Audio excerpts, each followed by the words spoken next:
when a step-parent doesn't like the biological parent and in turn treats the step-kids like crap. When I was 12 years old, my mom started her fourth marriage. The man she married had 2 children from previous relationships. My mom didn't care for either one of those kids' moms, especially the boy. My mom treated her stepkids so bad it drew a wedge between us. I remember on multiple occasions, I would tell the biological mothers how terribly their kids were being treated. I even offered to testify against my mom in court.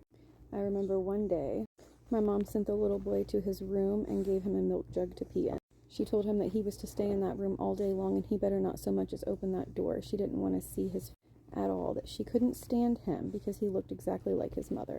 His mom was very pretty. She worked at a strip club. I think my mom was jealous because she had previously worked at a strip club. She had her 3rd child late in life with her husband at the time, and her body never fully recovered. She would tell him over and over on a daily basis that he was a worthless piece of shit and that he was never going to amount to anything. Every comment she made to him was condescending, negative, and just plain nasty. She was spiteful and would just plain out go out of her way to make that boy's life miserable.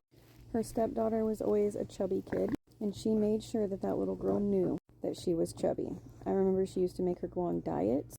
I remember the little girl hated pork chops, and my mom would cook them for dinner intentionally, and she would make that little girl sit at the table for hours.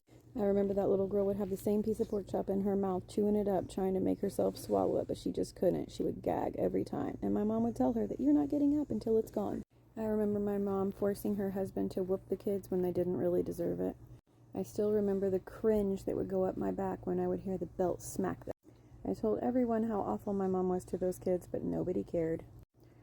The mom of the little boy took my mom and her husband to court on several occasions trying to get custody of her son. Because she was a dancer, and my mom and her husband had replicable jobs. One of them was a truck driver and the other one was a nurse. The woman was never able to gain custody of her son. That boy grew up being verbally, physically, and mentally abused. Having said all that, if your kid's telling you that their step-parent is mistreating them, it's probably true.